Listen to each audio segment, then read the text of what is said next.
welcome to another episode of Reptile Fight Club. I am Justin Julander here in the midst of a winter killstorm. We're finally getting some snow that we desperately need. It's kind of sad when Houston is getting more snow than Utah, so it's nice to have a little white stuff around. I don't know about you, Mr. Rob Stone. Are you also in the midst of winter wonderland, or have you got hit by the same thing? Yeah, I mean, although it sounds like weirdly this year we've gotten a lot more than you have. Yeah. Because I think this is probably the 12th time we've had snow, 12th to 15th, somewhere in that range. But yeah, I think we're probably seeing similar. What's your anticipated for tonight?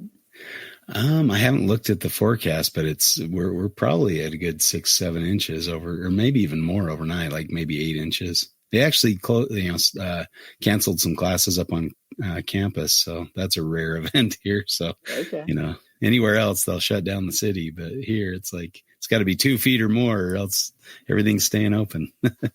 Yeah, fair enough. So I think we're similar, a little bit less. How about you, Michael?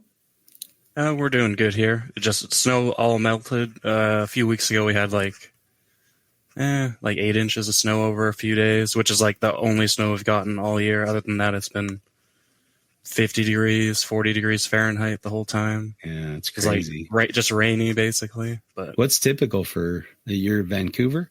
Yeah, so like we get a couple light snowfalls a year, maybe one slightly bigger one. Yeah. Like usually we've had a little bit by now, but it's been a late year for that and a little warmer. Mm-hmm. Yeah, it's been really warm here. A couple of weeks ago it was like in the 50s, and that's just unheard of in February. It's crazy. Yeah, good thing climate change isn't real, right? Okay, we won't get into that. Let's talk reptiles. Enough of the weather. All right. Thanks for coming on, Michael. This is Michael Gillon. We appreciate you coming on. He had a idea for a topic, and we thought that sounded really good. So we'll introduce that in a bit. But so you're from Vancouver. Where do you kind of fit in herpetoculture? Well, recently I joined my reptile club a couple of years ago as a board member. Mm-hmm. So I've been helping out with that and membership and putting on the shows we do, which nice. Right now we're still looking for ways to use that money, but we've definitely grown our local reptile show pretty good and get a few friends out from Alberta that run the big Western Canadian reptile show. Right. And actually they did that TV show Scaled. Uh-huh. So those guys come and we'll have a good weekend in that with that show. But so I generally keep more niche, kind of underrated stuff. I consider it underrated. And Kentucky pine snakes, and got a couple sub-auks from Justin Smith and Rob Nimmo. Mm.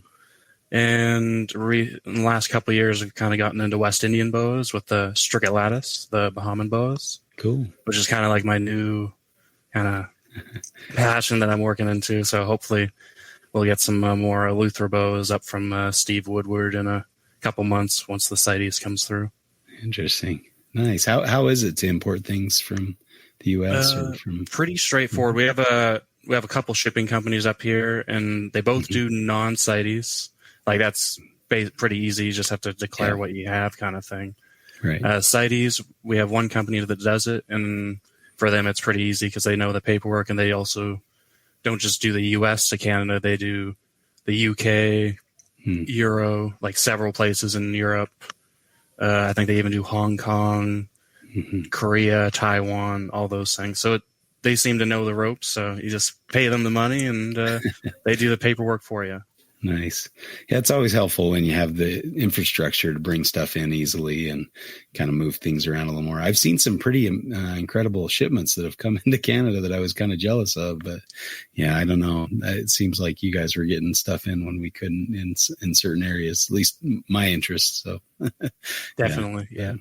That works, I guess. Yeah. So, well, cool. We appreciate you being here and excited to fight with you a bit here. Yep, no worries. Happy to be on. Are you breeding these projects, or is it? Last year I produced the second clutch of Kentucky pines in Canada. Cool. I'm not sure if anybody else, like in Europe or anything, has them, but I got a pair from the original clutch that was from like 2019 animals, and then I got I imported a really nice female from Rob Nimmo that was at Daytona. This year I hope to go to Daytona, but yeah. So produced 7 babies from them this year, and they're all really good. So nice. It's nice to see that. The sub-ox didn't turn out as well from Justin, but we'll see. This year I might even get both females to go, but we'll have to see. Do you think it's a climate type thing where, they come from such a dry area and you're up in a little bit more of a wet area? Not really. Actually, I haven't had any issues with that. It was more, I think I just missed the clutch. I was like so unsure of like when they were going to go. Yeah. But I like just left the male in with her for like a couple months. And then when it was like, it's like, okay, she's off food. I should have just known that she was gravid and that it was all going to go. Instead of thinking, well, maybe they're finally cycling and ready to breed, because it was like June when she laid, so it was maybe she's just going to start breeding now. I don't know. Yeah. But yeah, no, I was able to hatch 1 egg, but the baby came out kinked. It's still doing well. It's feeding, but I can't sell that or move it on or keep it or breed it. So I'll find it a nice home with a friend, and hopefully this year I'll get a little bit better luck. Nice.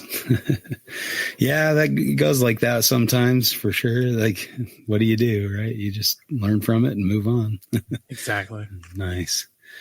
Yeah, well, I need to probably remove a male Woma or two. I saw the Woma's locked up again. I'm pretty sure she's gravid and probably looking to lay here soon. So I need to get rid of the male out of there. But yeah, it's been, I don't know. They'll probably all lay when I'm gone. So I'm taking off in less than a week. So we'll see how things go while I'm out of town, and if my daughter will check on stuff while I'm out and make sure I don't miss a big clutch. But yeah, it's the way it goes, I guess. You take that risk when you leave town for a few weeks.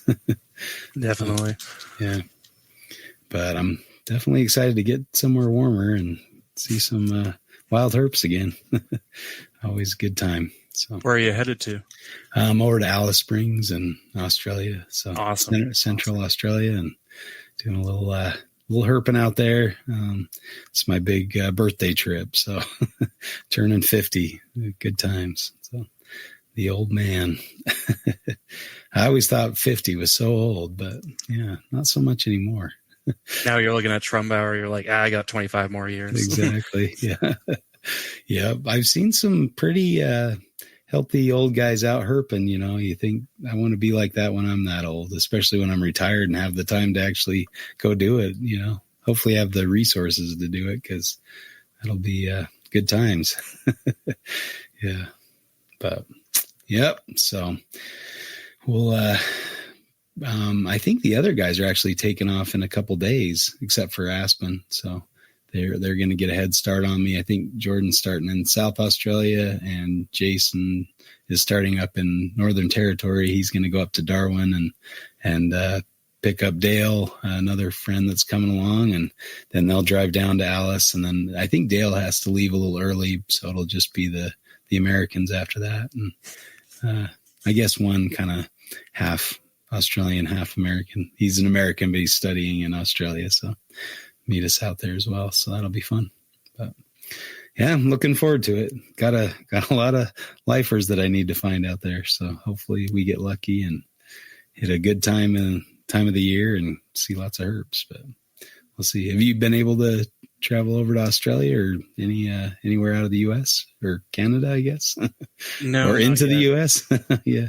Did some travel baseball stuff when I was a kid. So this summer, as long as things don't get too hectic, I think I will. Well, I already have tickets booked for Daytona. Oh, nice. So I want to make it down, hang out with Schmitty and Phil and the guys, and finally meet some people in person for sure. Cool. You planning to stay any longer to do any herping, or do you do much herping? I do up here. I usually go to, out here on Vancouver, we kind of have rubber boas nearby. There's been some INAT sightings, like a lot closer.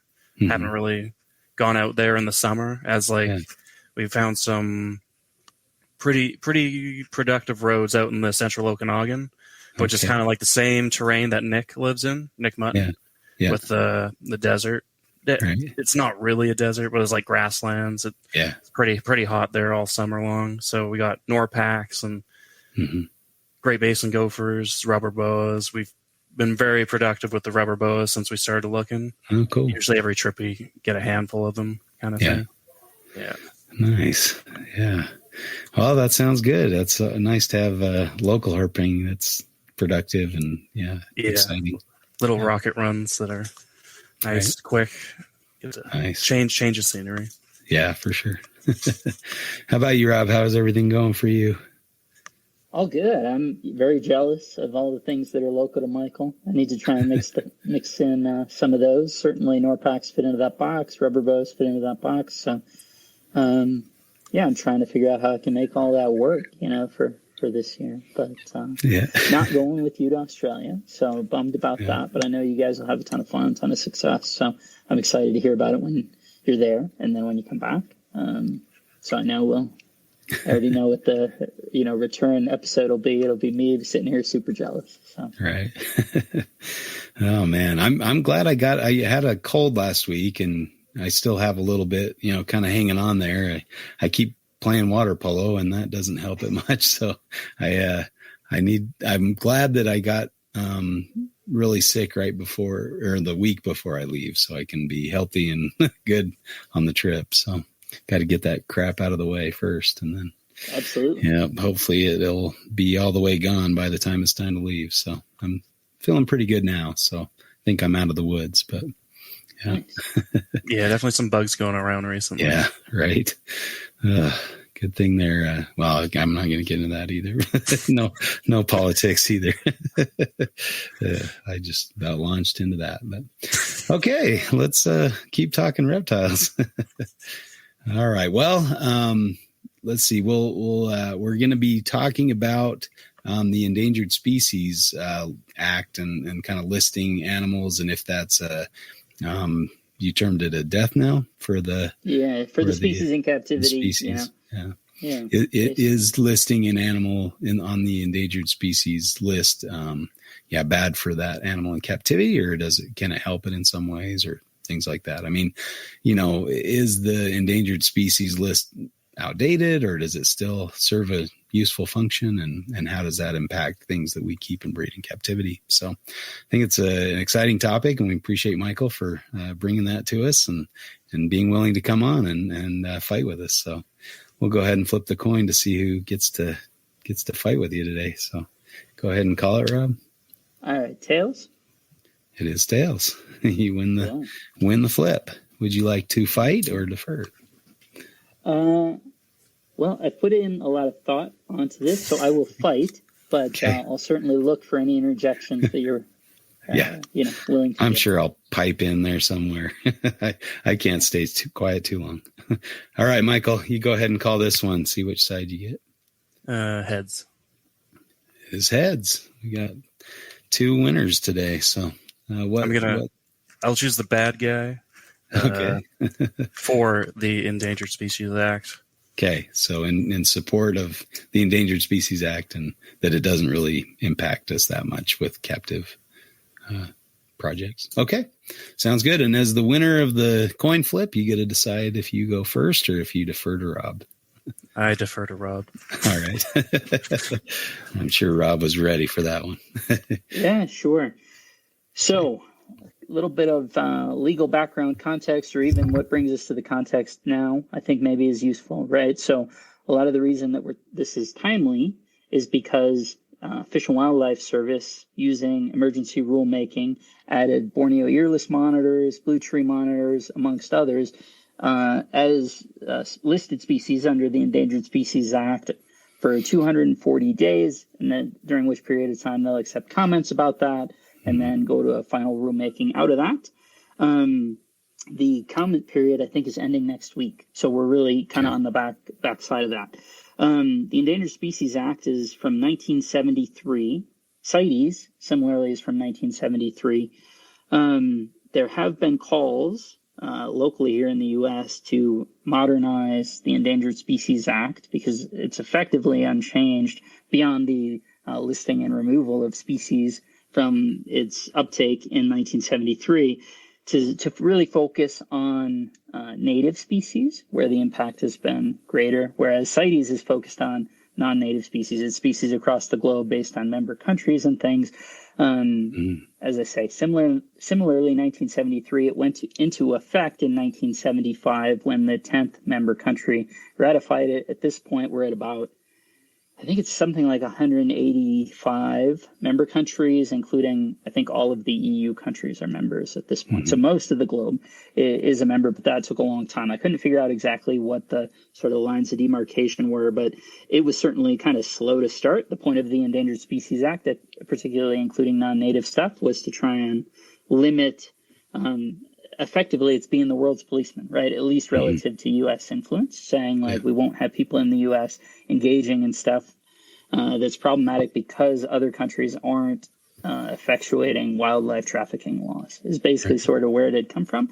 But there's a strong argument, I think, that at this point, with the uptake of CITES over the last 52 years, that sort of universe doesn't really exist in the same way. Maybe we need to reevaluate whether it's appropriate for non-native species to be on the U.S. Endangered Species Act when the role or pursuits that are for non-native species being listed on the Endangered Species Act really aren't effectuated, unless we're talking about North Korea, Nauru, Timor-Leste. There's only 15 or 20 countries, and they're not, for the most part, they're not huge jurisdictions. So that's just sort of a little plate setter that I thought I would give. I suppose the other thing, I don't think I mentioned there that NOAA had also petitioned for potential listing of diamondback terrapins on the Endangered Species Act. So that we can kind of draw those as a dichotomy. So the Borneo earless monitors and blue tree monitors are non-native species, whereas diamondback terrapins are a native species. So we can talk about it in that way too.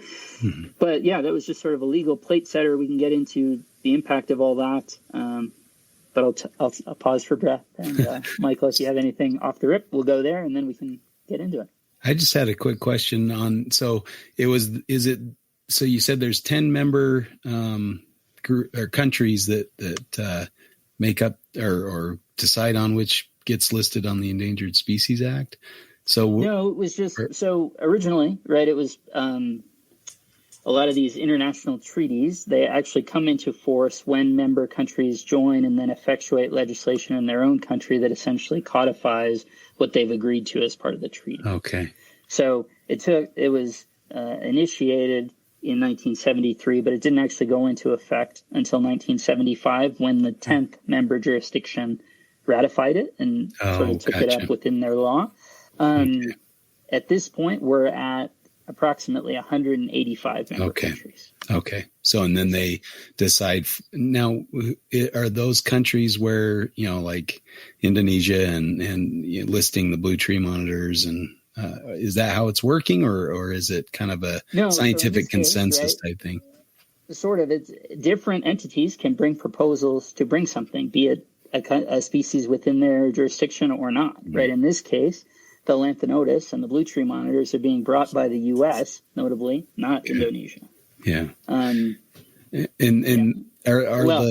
I would say right? So they're being brought by the U.S. because it's pertinent to the Endangered Species Act. They're not at this point up for consideration for CITES 1 listing. So CITES, right, is essentially a tiered system. The Endangered Species Act sort of is too, I guess, in the sense that you would have things that are listed as endangered, things that are listed as threatened, and things that are listed or not listed, right? So there's sort of a 3 tiers, and kind of I guess CITES would be a 4-tier system: Appendix 1, Appendix 2, Appendix 3, and not listed. So it's probably worthwhile.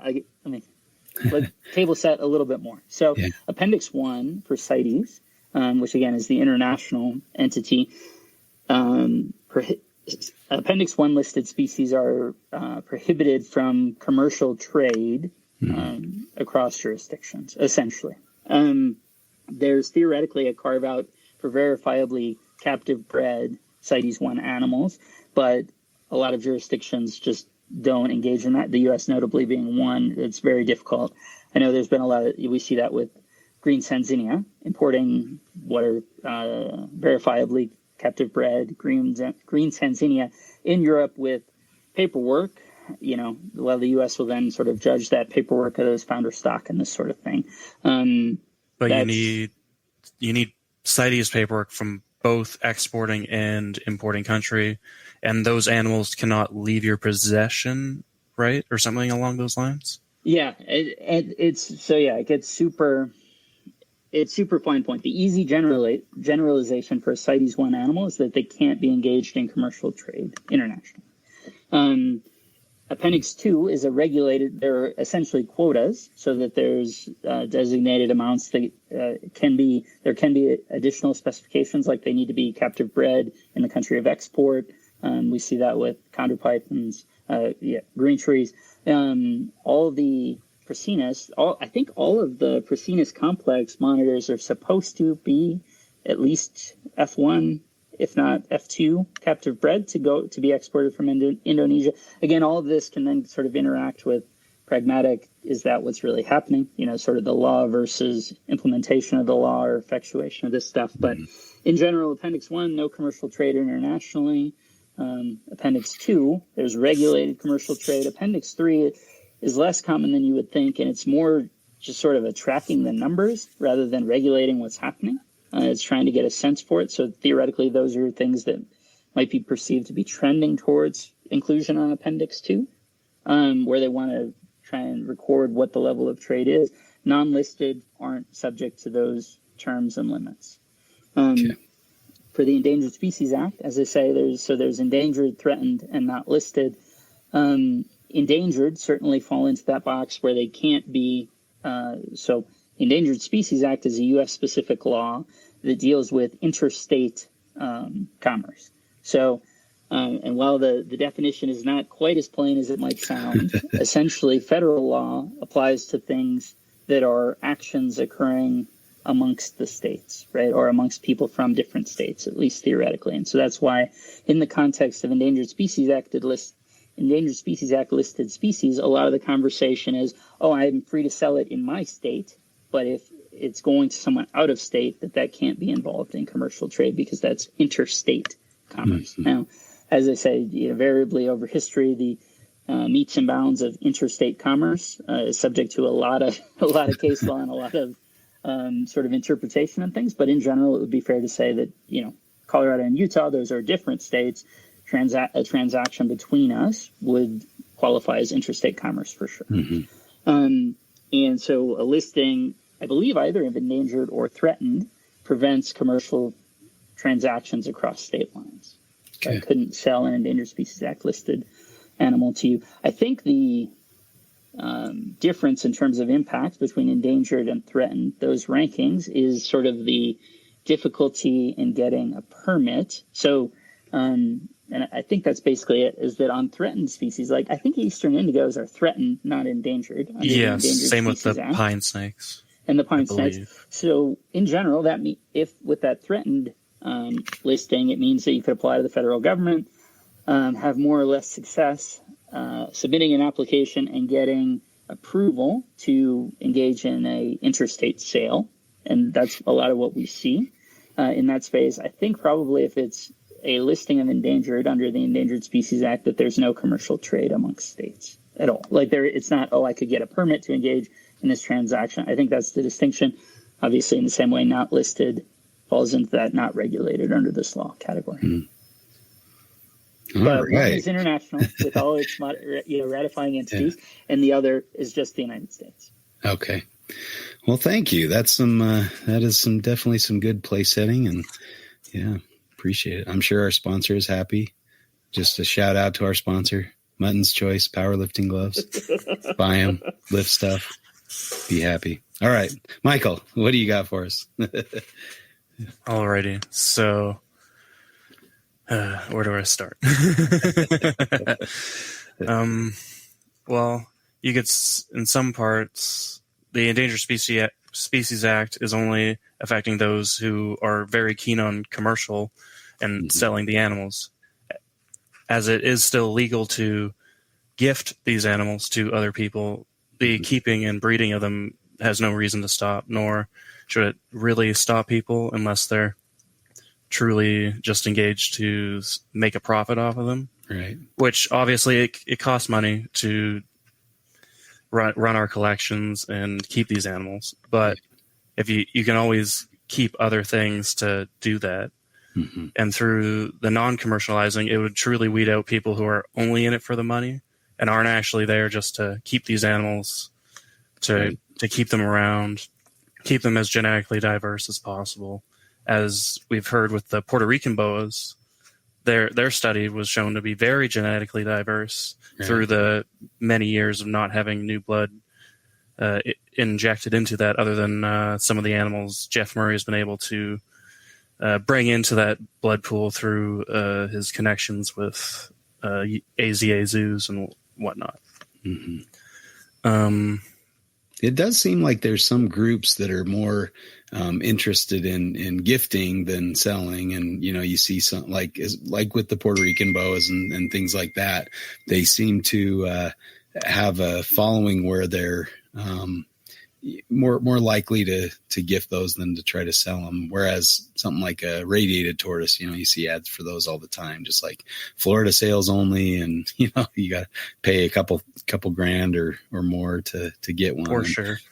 So it's interesting how different groups view this. And yes, definitely. Like Ralph Till with the, not this year, but I believe it was a year or two ago, Egyptian tortoises got put onto the ESA list. Mm-hmm.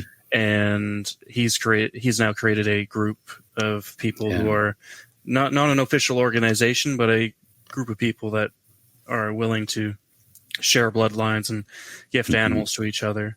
That's cool. Yeah. And try to keep that population as diverse as possible. Mm-hmm. And so the law is you can't sell them across state lines, but you can gift them. And can you, if you're gifted them, can then you sell within your state, but just not across state lines? Or do you have to have a theoretically endangered species permit associated with? Well, I believe you could sell them in state lines if you produced offspring from those animals. But although some people like Jeff Murray never sell anything due to just you never know, you could sell them to somebody and then they move to another state, or they end up selling it and then you get dragged into it. Right. And then it probably could get messy. You keep yourself out of trouble if you just gift things rather than try to find a way to get them into the state and then sell them. Yeah. Definitely. That makes sense. Well, I'm all for that. And with this is you don't have to have these massive collections of 40 blue tree monitors. Mm-hmm. You could just have a couple cages of some nice green blue tree monitors in your in whatever reptile room you have. Produce a handful or a dozen a year. Mm-hmm. I'm not super into monitors, so I don't know exactly how hard it is for them to breed or how many they produce. Yeah. But I assume it's not excessive numbers. But you could produce the handful of animals every year and gift them out to your friends, or obviously maybe get a feel for people who are genuinely into wanting to keep them, right? And gift them out. And eventually you could end up with them being in every state, and then actually they probably already are in every state, but just getting them around. So there's no point of having an ESA list anymore. And then they would basically eventually you could come back to U.S. Fish and Wildlife and say, well, we don't need this anymore. Mm-hmm. But you gotta, I think I just killed myself. I think that's the way things go here. We do gift points to the other side quite often. Definitely. Yeah, totally. So I think certainly fundamentally my own collection reflects a lot of the same thoughts. It is a representation of the values of what you're saying, right? In the sense of saying, as you highlighted with the study that was on the diversity within the captive gene pool of Puerto Rican boas, it really did highlight exceptional diversity. There's essentially no sign of inbreeding, despite a species that's been prohibited from commercial trade for going on 50 years, by under the ESA. So, yeah, totally. I think there's obviously, honestly, to me, so right, if we're in this context because of this discussion around blue tree monitors, something that's been available in captivity freely for purchase for about 20 years, more or less, right? Even initially sort of obfuscation around where they're from. So they're from the island of Batanta. But there was a lot of sort of trade secrets around that. The same thing with all those the weird color Prasinus complex stuff, save the black tree monitors that were from Aru and have been around for longer. And I know there was a suggestion at least that population is actually the most imperiled of all of them and was the least protected sort of historically throughout the trade because of the infrastructure around exporting reptiles from the Aru Islands, that those were kind of around and available from the 80s in some number, and that those are actually the most sort of at-risk population. Yeah. Haven't been there, can't speak to it myself, but I know that was sort of the discourse that was being presented as the ones that were available at the lowest price, deemed least special, were actually probably the rarest in the wild as that was happening. So it also seems to be the fact that Aru is in danger as well of becoming just a big plantation, of cultured fields and such. So they were knocking down a lot of primary forests to put up palm plantations and things. So yeah, for sure. Right. And that sort of gets at what is the utility of listing at this point, particularly. I think I don't know if it was before the show or since we've come on, but alluding to maybe there's a distinction in utility between the Endangered Species Act of listing native species versus non-native species. Mm-hmm. And I know associated with sort of the discourse around listing Lanthanotus, blue tree monitors, and the separate proposal to list Diamondback terrapins, that sort of falls into two camps, right? So the first two are non-native species. The latter is a native species. And while USARK has put out talking points sort of pushing back on all three of those listings, there's definitely a distinction between the potential efficacy of listing, or impact of listing a native species versus non-native species. Mm-hmm. Non-native species, listing it here, we can't, to your point, Justin, we can't do anything to protect the habitat. Yeah. In terms of that listing criteria won't have any impact whatsoever on what habitat preservation looks like in Indonesia. Other than just not having a market for them, but then if they're gonna get rid of their habitat anyway, then they might as well go somewhere rather than just be killed in a field somewhere. So I don't know. Yeah, that's the tricky thing. And wasn't Lanthanotus? I think kind of they found that Lanthanotus were doing okay within like cities and disturbed areas, like in kind of farmer ditches and things. They found the first one in an outhouse, didn't they? Yeah, right. Yeah, when they were constructing an outhouse. Yeah, I mean, that's super interesting. And the other part of it, and I know some of the USARK-based pushback for Lanthanotus and blue tree monitors has been, hey, show them the evidence of you actually having success in producing these in the United States, right? Yeah. And the uptake in captive breeding for both of those species in the last 10 to 15 years has been really impressive and amazing, considering sort of where we start their relatively late time frame. Animals in the mid 90s, those first three Lanthanotus that had come in, at least in sort of modern living memory or whatever, I think all died within a week or two, a week or 10 days, even in zoo facilities, because we really didn't understand them. Whereas at this point, I mean, there are a ton of pictures of Lanthanotus breeding and producing eggs and hatching out and all this stuff. And so presumably, right, to the extent that the utility of the Endangered Species Act for non-native species is supposed to be, these things aren't genuinely being produced in a way. Well, when the law was created in 1973, there wasn't a ton of captive reproduction, particularly of critically endangered reptiles. I think that's probably fair, right? That's not to say there was none, but for the most part, right, it probably comes from a true place. But the good news is that more than 50 years on, we actually have improved, and we have the ability to record it and share it in a way that we certainly didn't at that time. Yeah. And it seems like there's a pretty good demand for things like blue tree monitors and the tree monitor complex in general. And I really hope that means that more black tree monitors will be bred and, and that kind of thing. Because you're right. They were kind of looked at as the poor man's green tree monitor or something back in the day. But I think there's been a little bit of a resurgence, people realizing how actually cool these things are. And they're not coming in as much or at all. I don't know. You don't see them. Well, I've seen a couple up here from some friends that have pet stores out east. They definitely they get some in, but they're also getting in the Bomai and the Prasinum too, and that. Mm-hmm. And even some of those tricolor monitors too. They're coming in a little more often.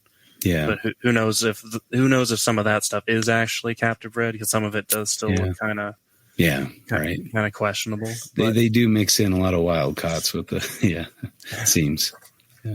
Right. Well, and the other part of that to me, it's just always been so interesting, right? In all of this, the reptile experience is defined by, sort of, you like what you like, right? And honestly, the Prasinus complex animals, while it's been interesting seeing the great deal of phenotypic variety and speciation amongst that complex based on their where they're from, to be honest, that style or body form has just never really been my favorite thing. I prefer Kimberly Rock to a blue, anything within that Prasinum complex, just sort of structurally and things, because they all, heck, Justin, you've seen Keith Horneye, which to me, I've had that natural question of, and I know we chatted about it a little bit, of like, are Keith Horneye, are they a distinct thing, particularly from, say, Bakari, the black tree monitors, or Bomai, right? They're kind of a mix between the two in terms of phenotypic appearance. So that's always been an interesting sort of question that I've had out of that. Yeah. No, I didn't get a very good look, so I can't answer your question. It ran away from me pretty quick. That's about it. Yeah. So the King Horneye or Keith Horneye. Keith Horneye. Yeah, the canopy iguanas and straight at the top of Cape York. Kind of thing that Nitush found. Where I saw him. Uh-huh. Yeah, interesting. I think even Steve Irwin did some conservation with those back in the day. He had it on one of his, TV shows where he went up there and caught some and showed them jumping around and stuff. It was pretty cool. I don't know if he had them in a bag and just pulled them out, because it's hard to get close to those things, but Come on, the black-headed python isn't just sitting in the tree hollow. They didn't just find a fresh hatched clutch of green tree pythons climbing in the underbrush, all together. Yeah. Right. Yeah, and I think Scott had, I don't know, we'd have to ask him separately or whatever. There was some sort of story around those Keith Horneye, but I don't remember exactly what the upshot of it was. I think it was those. But, so with the Lanthanotus, how many people in the U.S. have actually bred them? Because from what I can tell, it kind of looks like there's the one guy in Europe or Belgium who's definitely doing it, and then obviously there's probably some captive hatch clutches at least occurring in Indo from some of those Indo imports, as well as Chris Applin seems to be working at a facility that's breeding what seems to be quite a few of them. Because I think it used to be Ben Siegel who has all those, that switched his name to Cold Blooded Reptile Shop or something. I see on Morph Market, he seems to always have Borneo earless available. Do we know if those are produced by him, or are those just imports being resold? I know there are some folks that have bred them, captive bred. I listened to a talk at Herpeton. Oh, yeah. I keep messing up that name, but Herpeton, they had a talk on Lanthanotus, and it was by, let me see, I had the name. Oh, man, I'm so terrible with names. I'm just not great. But I guess Rob Nixon has produced at least a bunch of them. So I know he was he had pictures of eggs and hatching eggs, and told how he bred them and stuff. So I know there's a few people, and he's kind of more private. He doesn't really get himself out there maybe as much, but so I'm sure there's a lot of people like that are quietly doing it, or, and maybe selling them through other places, but seems like they're fairly popular. I know our friend Keith McPeak's got a group of them. I'm sure he'll be successful here soon. I'm definitely seeing captive bred from him. That would be cool. Yeah. It's definitely neat seeing, though, like even like other people now are starting to get at least one or a few, and then they're showing the videos of them chowing down on the worms and stuff. It's definitely cool. And to see them being way more successfully bred for such a odd animal that even not too long ago people didn't even know how they would properly keep them. Yeah. Yep. And unfortunately, sometimes with that, they kind of have that notoriety. So they become kind of the Instagrammer, the influencer lizards or something where, you can only afford them if you're a rich influencer or something. So then they just become like a thing to get clicks on their videos rather than people concerned about breeding them maybe. But I don't know, maybe some of those Instagram influencers are doing good and working with them as well. So I shouldn't generalize, but yeah. So here's the thing. I think so. Again, in the spirit of the venture, I'll give Michael a couple points that to his side that I think are fair, that are highlighted by the conversation that's just occurred. Right. The first would be that Keith does have them. We talked about it when these got listed, and he said, particularly at this point in his life and his enjoyment of those animals, them being listed, not being able to sell them across state lines would have absolutely zero impact on his interest in keeping and producing them. Yeah. So just as sort of a case study in terms of, did this diminish your interest in doing it, change your group dynamics, change, any of that? And the answer was a firm no. The second part, Justin, what you just highlighted in terms of sort of the Instagram popularity, in the same way that we've seen with Bolin's pythons and things where their prices skyrocketed because they become these popular items. I would say that, and we've talked about it a little bit in that context, is that a lot of what has happened with sort of that artificial inflation, or artificial or not, inflation of the market price for those animals, is that it becomes a lot harder to make substantive groups to work with. Right? Yeah. And so that popularity has made it that people are probably less likely to have, and I think our own lived experience has been, the more animals that you can have that constitute your group, the less likely you are to have sort of the problems you can run into when you only have a singular pair of animals, right? If anything at all goes wrong, then that year's out at best, right? Yeah. Or maybe the project's entirely derailed. You don't actually have a project, you have a pair or whatever it is, right? And when they're Bolin's pythons are $14,000 a pair, it's a lot harder to have multiple animals. Yeah. And, I know I've highlighted over and over, I think I love what the Condor folks have done and what Nick has taken up from Dave Kelly in terms of making these lineage charts and all these things. And, I can show you all these things. I admit that looks super cool, right? And intrinsically, I'm interested in that. But I don't think that reflects what happens in nature. And I think we often have a lot less animals to give lineage charts for, because we're not producing them in sort of the natural constant of saying, throwing five potential sires at that particular female, right? It's the insistence that it needs to be this pair so I can make a nice chart often leaves us with less babies about which to worry. True. And so I guess I would just say that, to me, in that way, Endangered Species Act listing, the fact you can't sell them, essentially removing their commercial value, makes it, for the people who are actually interested in them, possibly a lot easier to make a substantive group, because there isn't sort of that artificial or real market value associated with it. Now it's limited to people who genuinely care about them. There's no sticker price. Definitely. I could definitely see more even amphibian people, possibly like salamander people, even though there doesn't seem like there's many, but like those types of people that already do those setups and enclosures for such a small lizard that requires like a similar water marshy setup, they would probably be way more interested in keeping them, especially if there was no price associated with them. It'd be a lot more appealing to keepers like that. Right. Right. I understand that a lot of sort of the innovations that we have now, particularly in terms of sort of the expansion of cage manufacturers, even heck, the money to support USARC and try and promote positive regulation, either a lack of regulation or at least where the regulation is required to have it be reptile keeper friendly. That's been supported by dollars, associated with the industry, both in terms of investment dollars, taxpayer money, all those sorts of things.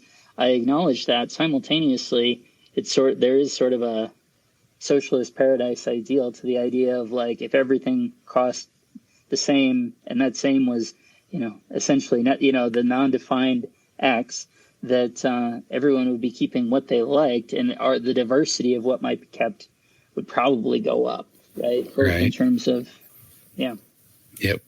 Because it's kind of a self-fulfilling prophecy. If somebody, is producing thousands and thousands of ball pythons because they're commercially, exciting for people, then of course most people are going to be keeping those species in lieu of other things. Yep. Yeah. But in the end, too, a lot of people will still work with all these groups that are maybe overproduced right now to whatever extent that means. Like maybe they aren't, and we just haven't reached as many people. But with the ball pythons, I'm sure there's still be people who keep ball pythons even if they're worth nothing. For sure. Yeah. Definitely not as many as there is now, but yeah. There definitely would be people who keep leopard geckos and crested geckos and all that type of stuff. Yeah, all it takes is for them to disappear for a while, and then everybody wants them, and they're high in demand and things. Yeah. Definitely. I have there's some older keepers up here that talk about they were around when Thomas Huff still had his breeding facility, or they knew his son, who's actually at one point worked for the Smithsonian, I believe, when I was looking up some Thomas Huff papers on West Indian boas, and he's an arachnologist. That's how you say it, correct? I probably didn't. Smitty's going to kill me later. But he studies amblyopes, or those little whip spiders, I guess is what they're properly called. Okay. But his dad was the founder of the Reptile Breeding Foundation with Jamaican boas and Puerto Rican boas, and had the first recorded breedings, and maybe not the first recorded breedings, but the first written down scientific papers. Well, it's hard to say if there are papers, but they're in they come up when you look on Google Scholar from the 70s on even Cuban boas and that, which is really interesting to see all that info that was created back then. Mm-hmm. Yeah, absolutely. And I know, so we had Jeff Murray on Boas earlier in the month. Maybe it was the end of January, but released at the beginning of the month, something like that. And talks about that because, Tom Huff, right, and the Reptile Breeding Center that stuff is in those our captive Jamaican boas, Puerto Rican boas today. The, sort of original animals on a lot of those lineages originated from there. And that's sort of the point, right, is those things have been unavailable, not, commercially unavailable. They've been unavailable here for a long time now. It doesn't, there's no, I looked back in CITES, there was 35 Puerto Ricans imported from Denmark in the early 2000s in 3 separate shipments. None of those animals are apparently around anymore. And there's no Jamaican boas from what I can tell. There might be a handful I've heard, but not looking like it is, other than in the Toronto Zoo had a litter a couple of years ago. But all that stuff seems to have left, which does suck because I'm sure they didn't cost that much back in the 70s and 80s, but nobody bothered to keep them going. There might have been some going in the early 2000s, but a lot of those keepers have kind of either gone into hiding or aren't around anymore, which definitely sucks because the origin of all the West Indian boas are kind of from Huff stock. Like he had Exul boas, and even because his pictures are in the old Dick Ross book, and there's Cat Island boas and that in there too, which have been really cool to have now. Yeah, absolutely. So it's definitely interesting, right? As I say, or as you initially highlighted, right, the notion that the captive Puerto Rican boa stock is so genetically diverse does fly in the face of what we might intrinsically think in terms of a listing, right, where it's going to make it less likely that we have, or more likely that we'd have sort of a genetic bottleneck of the population that we do have. So it's interesting that in that context we actually haven't seen that. And it was sort of making me think, well, maybe in our sort of free commercial space, we often, and I know we've all seen this, where we'll, I'll buy a pair of animal, there's a pair that produces a pair that then, and as long as those animals are actually from original founder stock that are from a similar area. I know Terry used to highlight this, right, that there was some line of black rat snakes, I think it was, that had been inbred in the dozens of generations, right, without issue, but those were founder stock that were from the same place, as opposed to some of the Australian stuff where we're seeing what it was, the Sylvester line coastals, where it's just two arbitrary coastal carpets thrown together, and if they're not naturally don't go through a natural genetic bottleneck based on being from the same area, that we might actually get problems associated with what otherwise we would assume would be bigger from unrelated animals, right? Being what that genotypic variation isn't always a good thing, right? It's always sort of presented as like, oh yeah, this is always a good thing, but not necessarily, right? And we see that in the case of West Indian boas, Hog Island boas, all those things are probably from relatively small gene pools, but if we have sort of a concentration of genes that are effective and unlikely to produce deleterious results. Whereas random combinations, those things could just crop up. One point from the sort of USR contrary talking points, right, in terms of why Endangered Species Act listing is bad, beyond certainly, I think, because of the crowd that they're speaking to, right, in terms of captive breeders, the principal talking point is just the ban on interstate sales. But the second point that they raised was something that I hadn't, I guess I knew that it existed, but the scale maybe was different than I appreciated, is that I believe, if I'm interpreting their materials correctly, 26 states of the 50 U.S. states, if something is listed on the Endangered Species Act, you're prevented from owning it just based on that status as a listed species. I knew of Illinois, I believe, and I think there's even there a permitting process where you can do that, but the sort of discourse I remember around it was, well, it took them a year to send me the permit, and the permit lasts for a year, and then it was effectively expired by the time that they had responded, and that sort of governmental inefficiency and things. So I suppose it's fair, it's only right to highlight that here, is that to the extent you are then in a jurisdiction that solely defers to that sort of status designation, doesn't look at it critically, instead just says, oh, if it's listed on there, you can't have it, then that is probably the hardest point to refute, right? It's just out of hand, preventing you from working with something because of its status on there. That's something I hadn't previously acknowledged or realized to that scale. So that's sort of. And you said 26 states. That's how I read default? the USARC materials. Wow. Yeah. Okay. So I don't know if that who knows, right? Obviously, there's a presentation to that, so it could be that it's not. In fact, 26 states. Maybe it means at least some jurisdictions within 26 states. Gotcha. The one that I knew of was really Illinois. Previously, but. So it may just be city ordinances, or it's here we call them bylaws, but like I think technically in my city it says endangered animals are prohibited as well due to the bylaw. Right. So viewed through that lens, right, maybe it's possible that what they're really saying is amongst 26 states, in at least some portion thereof, there would be a problem just by interacting with something that's listed. I think that's possible. Certainly, it was these talking points are written by a lawyer, and as a lawyer, I can appreciate them.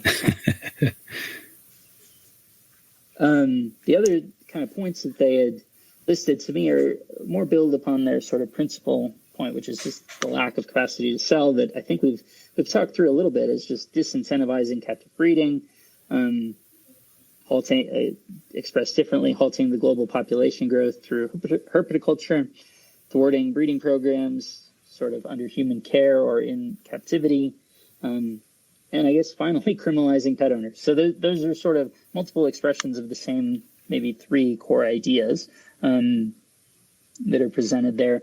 And I do think there's truth to all those things, and I certainly appreciate the point. But I do have to admit that, Michael, right, we've seen proof with Puerto Rican boas and Jamaican boas. While I think there would be utility to them not being listed, certainly they're around 50 years on after having been added because of the work people were willing to put in associated with producing them for their own sake, not for commercial ends. And I really do think that a lot of sort of our unwillingness to see more species added, particularly things that people are genuinely having success with, is just sort of we've acclimatized in a situation where we could do it, right? Brian Susan producing a ton of blue tree monitor, right? I understand where he would be motivated to I mean, those are beautiful. And I do think, he deserves compensation for the work that he's doing. So having that transition to a space where he's going from, what do those babies have to be, 600, 1,000, I don't know, good money.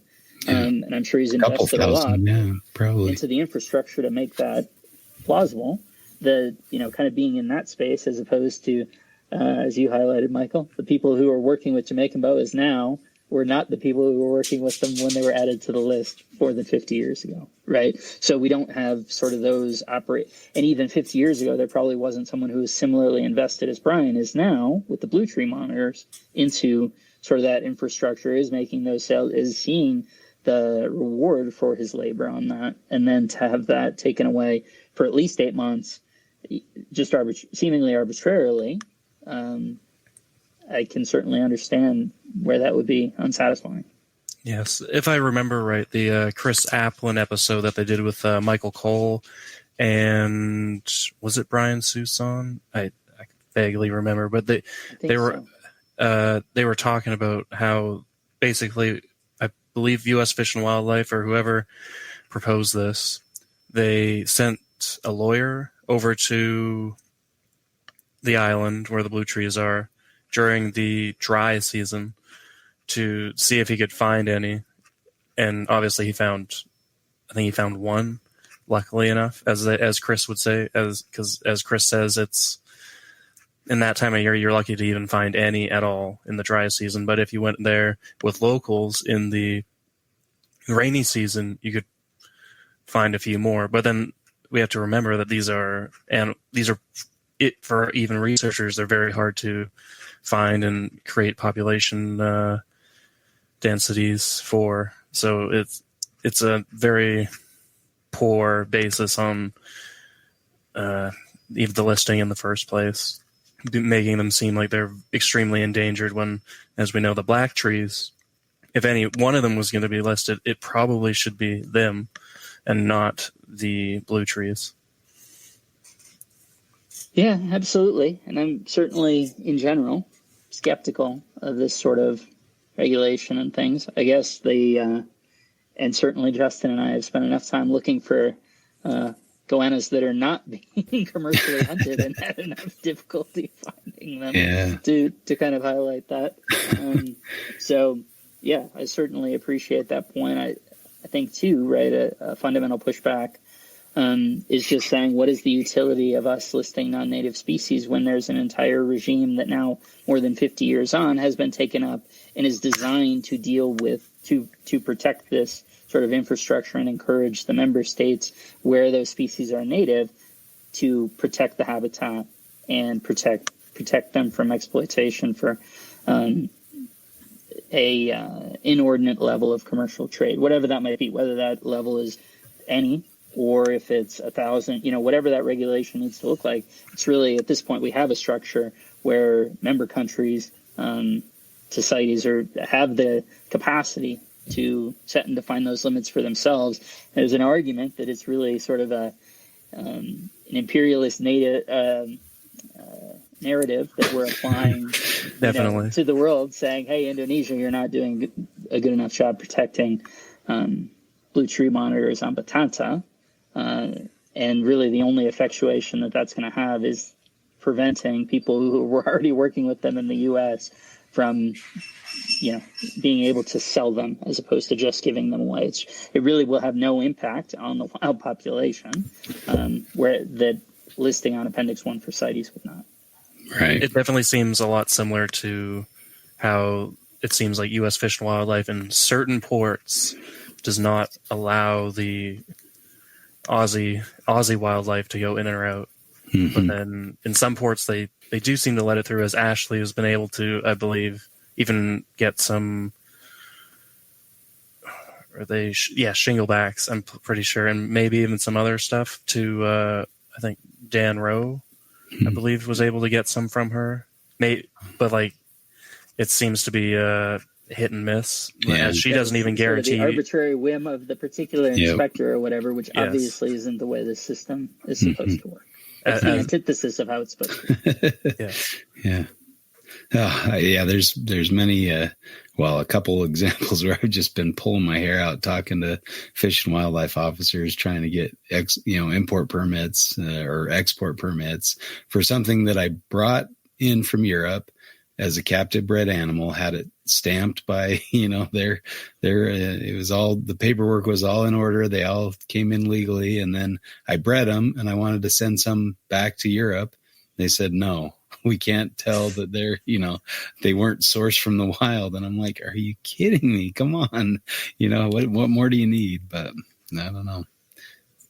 It's insane sometimes. Definitely the policing of other people's problems. Yeah. Right. Upholding Australian law in the U.S. It just seems crazy for no reason, Right. Simultaneously recognizing that this is a difficult time for federal agencies and things. We're not really trying to go in on it relative to that. And honestly, I would say that it's not necessarily disconnected in the sense that probably a lot of the people who might have a more open mind on this are maybe more likely to be new people that are more likely to be impacted by these problems. Whereas, the old KG inspector who just is unwilling to accept, import paperwork from the Czech Republic or whatever it might be, is probably not probationary. So, I don't know. See, I had the opposite. The old guy gave us permits for stuff, and his replacement said, under no circumstances will I grant those. It's like they were just holding, letter of the law type of folks. So all based on hearsay when these animals could have legally went to a European zoo, right?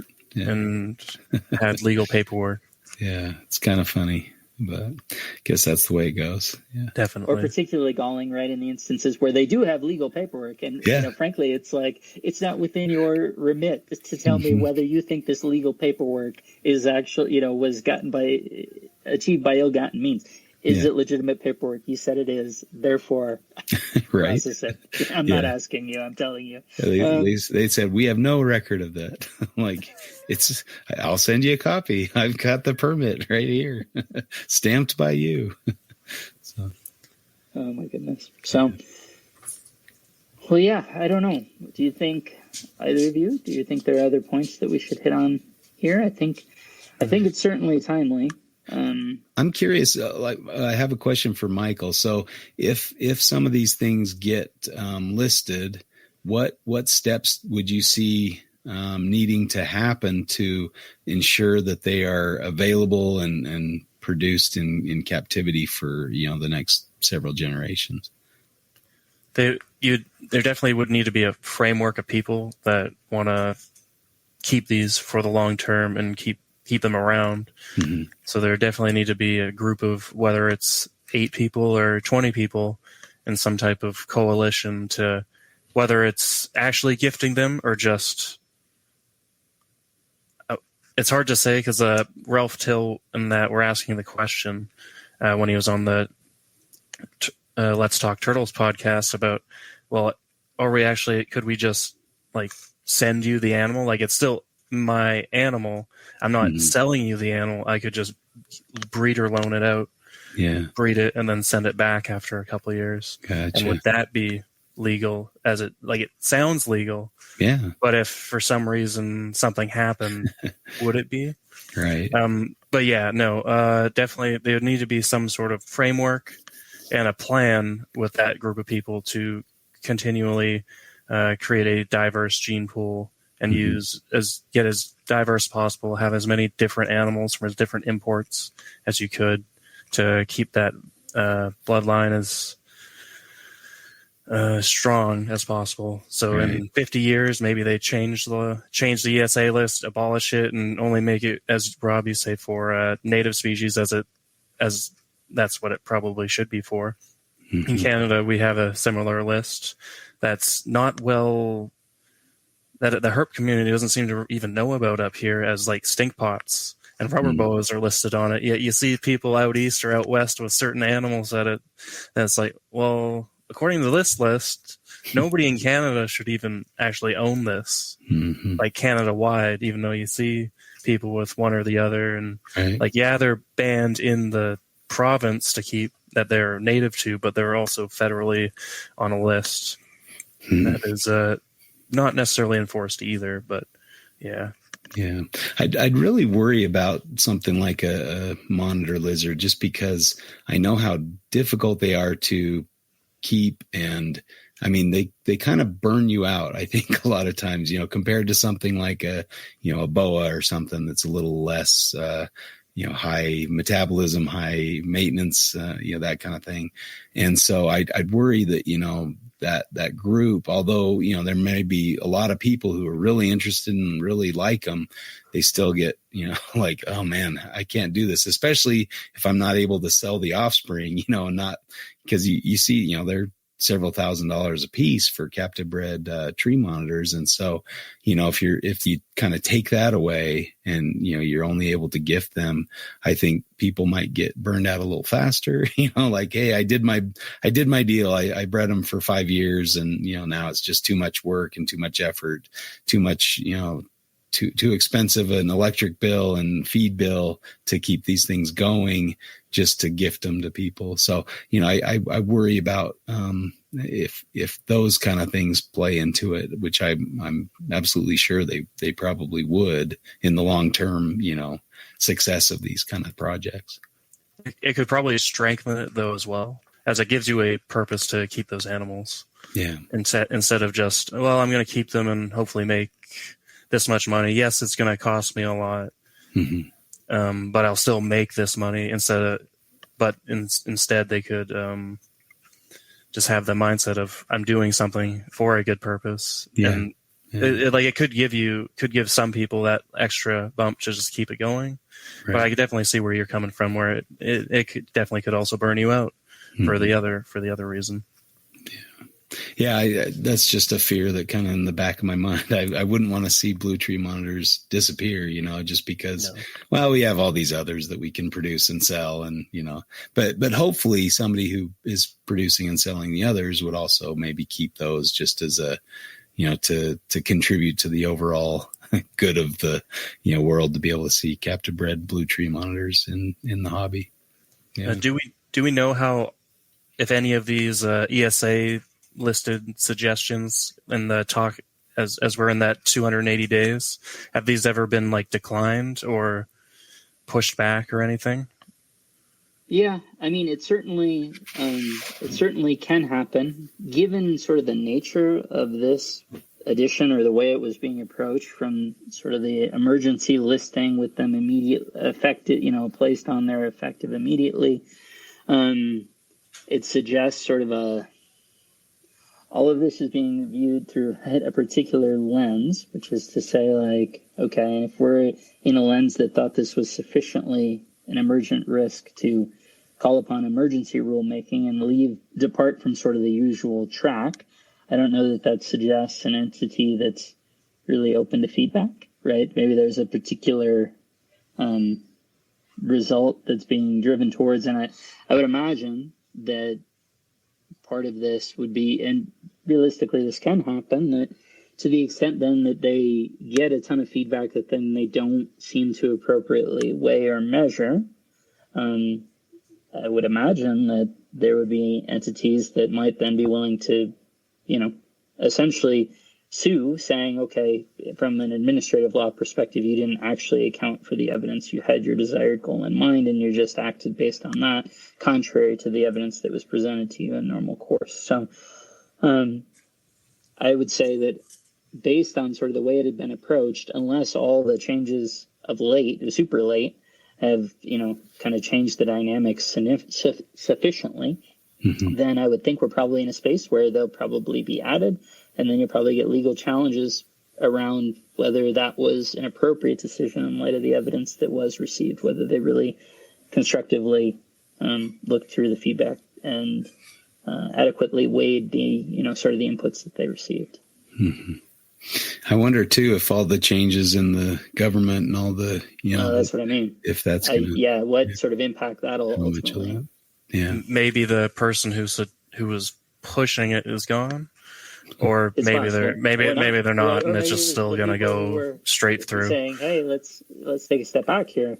Maybe all those voices are gone. So it'll be interesting. for sure. I mean, I think we are in rarely to unprecedented times with this stuff, so it'll be interesting. For sure. Well, any other points or topics that we didn't hit on this subject that you want to bring up? I'm sure we'll think of some later.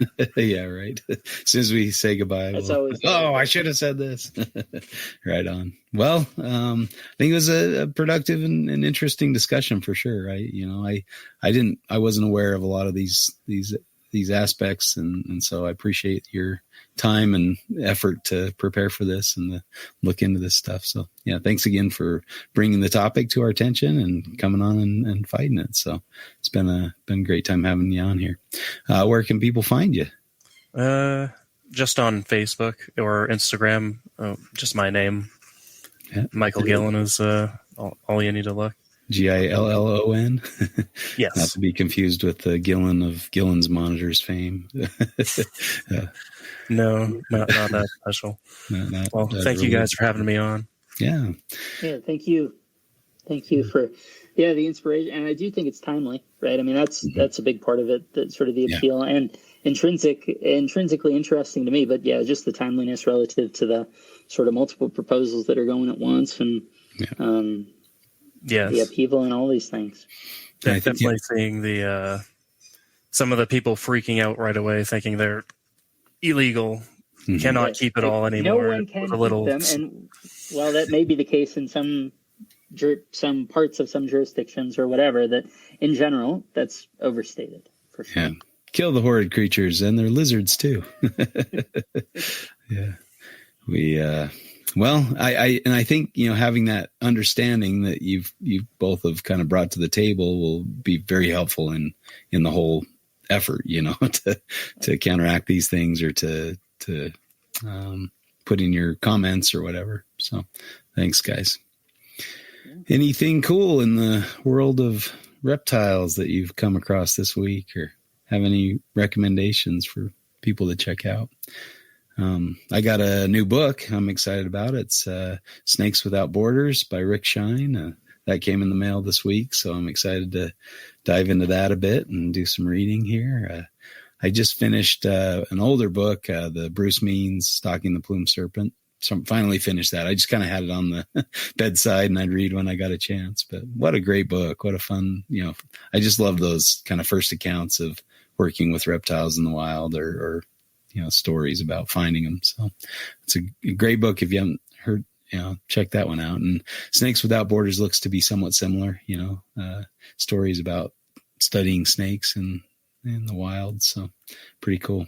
I started reading the Snakes Without Borders, and he starts out the book talking about, Legler, Dr. Legler, that worked at the University of Utah.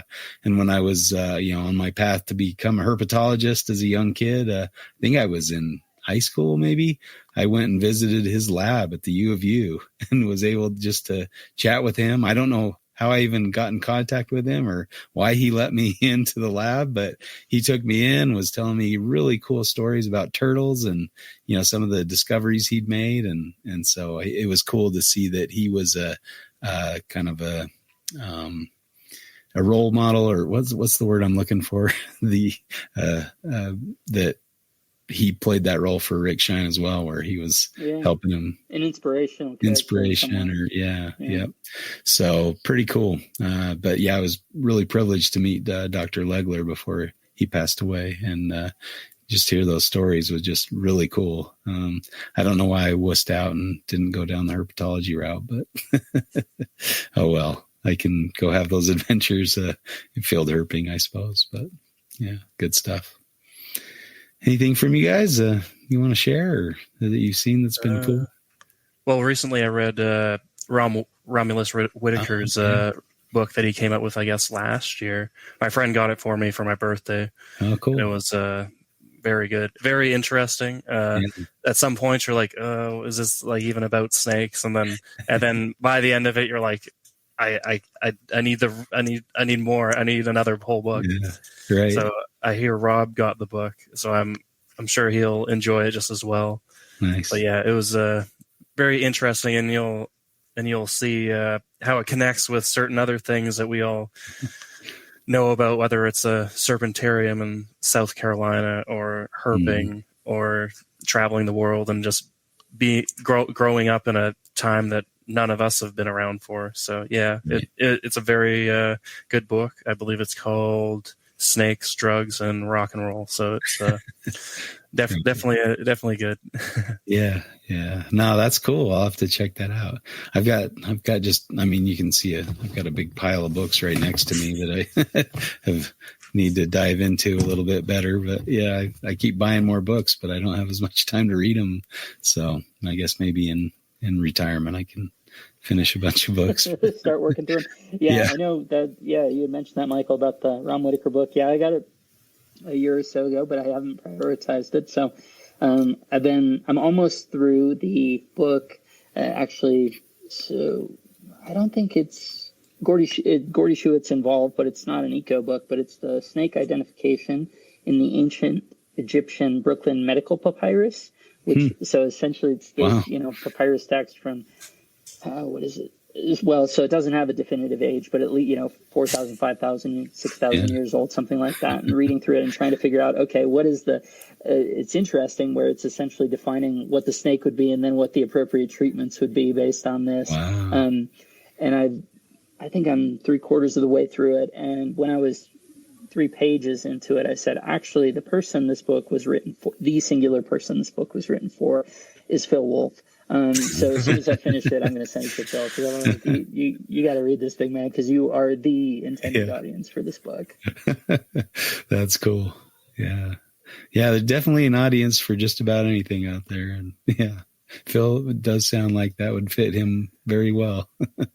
Egypt and venomous snakes. That's Egypt, venomous snakes. Ancient Egypt, venomous snakes, papyrus. All this translate. Even that, fits into the same box of things that amaze me that I have no, knowledge of, or in-depth knowledge of, or whatever. Where it's just the whole idea that we've taken in 130 years, we've gone from hieroglyphics being indecipherable to now being able to we've turned this whole thing and we're translating 5,000-year-old text about snakes and snake bite treatment and all these things, and we're applying what based on the weather conditions that would have existed at the time that the manuscript was written, it's not necessarily even the species that are present in that range today. We need to look at it and say, what would the weather conditions have been at the time that this was written, that theoretically this could have been a species. So just incredibly complex and convoluted thing. So it's an amazing piece of work, super interesting, and just amazing within its, the true sense of the word, right? In the sense of if we were having this conversation 150 years ago, no one would believe it, right? It would be truly unbelievable. Right.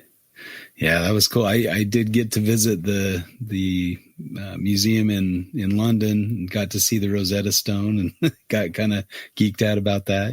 That's pretty cool stuff to think about, those ancient texts, and realizing what they're talking about. And that's interesting that there's one devoted to snakes and snake bites and treatment. That's pretty cool. And one of the experts for the book actually is talking about in the terms of sort of the implications of the grammar within the hieroglyphic form. And that's the part to me is just so I think it means reddish, not red, because of the way the subsequent word, and it's just amazing. So that's crazy. Well, I'll wait for the audio book from Phil. Phil's gonna record the audio book. I do enjoy listening to Phil. Well, all right. Yeah, thanks again for coming on, Michael.